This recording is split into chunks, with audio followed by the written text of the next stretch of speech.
A really great way to finish off your cake is with some fun wedding cake embellishments. What I have here are some clay tools. They're actually, you can fill them in little cavities so that you get a great, really highly detailed finish to add to your cake. So what I'm going to do is take some of my gum paste that's been smoothed, softened out with a little bit of vegetable shortening. I'm going to roll a very technical snake. Pop that into the cavity and then just press it down evenly all the way across. I don't want to use too much paste because then I have to go back and trim away from the side. So you're better off with a little less than more. All right. It tends to stick in there, so I'll just use an Exacto blade to tick it out. And you see what I get is this really fun pattern. This one's kind of like a wheat sheath.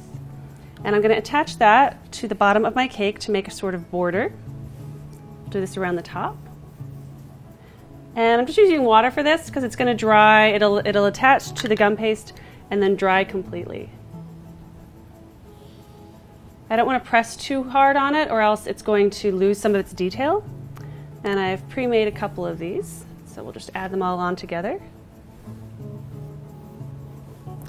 And again, you don't want to pool or get little puddles of water because it will make little divots in your cake.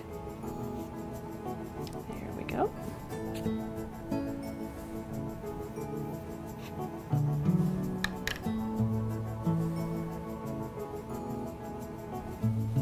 Just butt those up.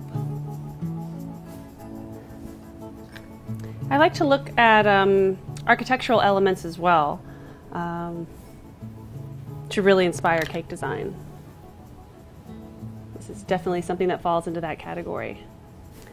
I don't need as long a piece to fit in there.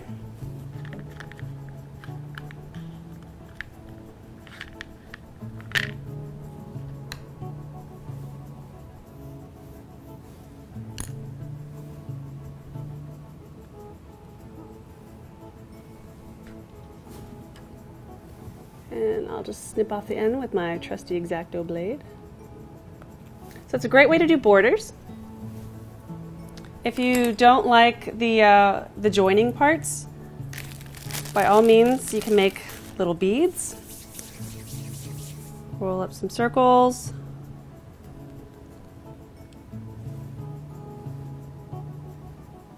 It helps it to look a little bit more finished.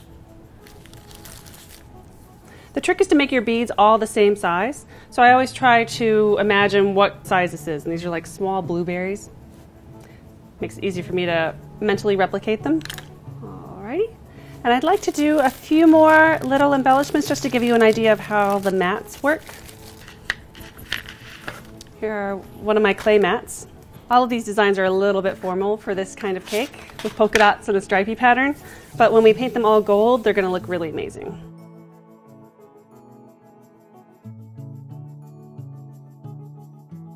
Same method, I'm just filling in the cavity, not letting it overflow.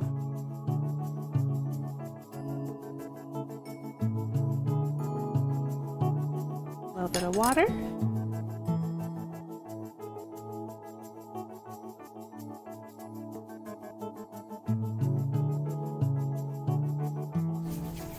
And I'll just do 4 of these.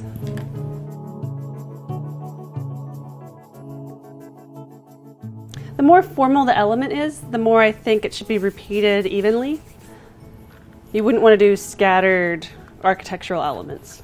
It would look a little bit clumsy.